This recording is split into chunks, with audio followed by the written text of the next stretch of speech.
What's going on, everybody? I wanted to show you a tool that I built that helps me rename my sports card images off my scanner, since my scanner, throws a random number. And I have a little bit older scanner, and it's not very flexible for what I want it to do as far as naming these images. So I created a little tool that will hopefully make this a lot easier. I can already tell you I've saved some time.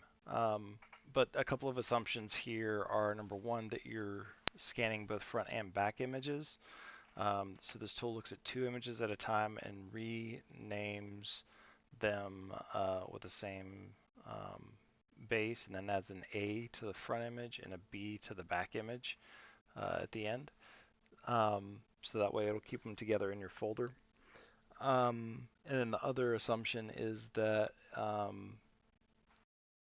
they're going to be side by side with the front image and the back image like that. So again, because I have the duplex scanner, it just spits it out like this.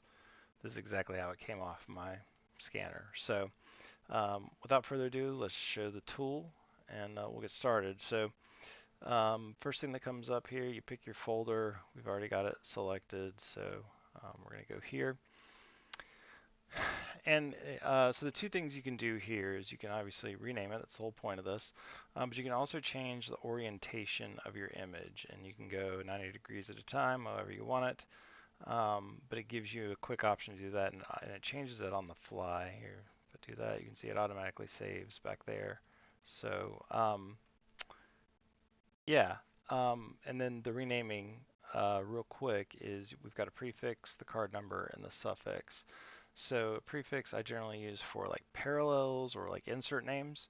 So let's say, for example, let's say green wave, even though I know this isn't, and we'll do 128, and we'll say, and the suffix, normally I use that to put grade information that keeps it separated from regular like base set cards and other parallels.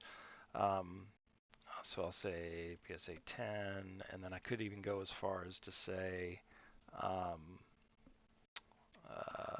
the serial number. So we'll just go with that. All right, and then you submit, or you can press enter. Enter will automatically go to the next image. But then you can go back and you can see that what we created was green wave 128 PSA 10 97654321 underscore A for the front and then B for the back. So let's fix this, and we're going to go through these 10 images in this folder as about as quickly as I can here. Okay, so I'm not going to time myself, but this would normally take me 3 or 4 minutes. So I'm going to do this probably in under 2 minutes, I'm guessing. Let's see. So if I could type faster, it might go better. And I do leading zeros to keep everything in order. Um,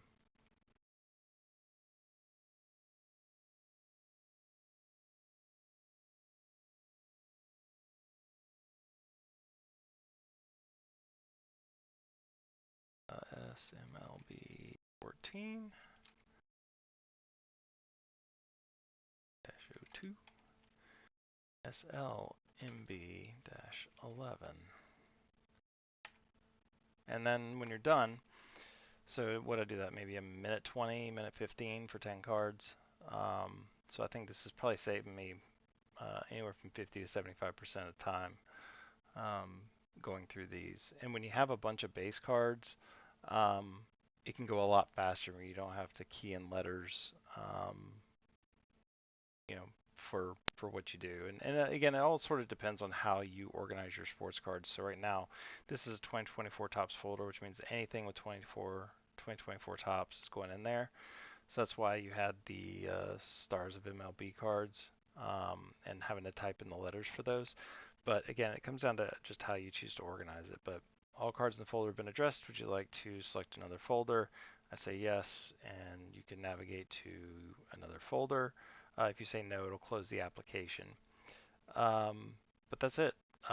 This is just, again, how I'm trying to save some time in naming my images so that they're easy to find. If you have any questions, you can reach out to me on YouTube or on X at Sports Card Guy 23. And if you are interested in getting a hold of the tool, I'll put the link to the GitHub in the description below. But thanks for watching, and happy collecting.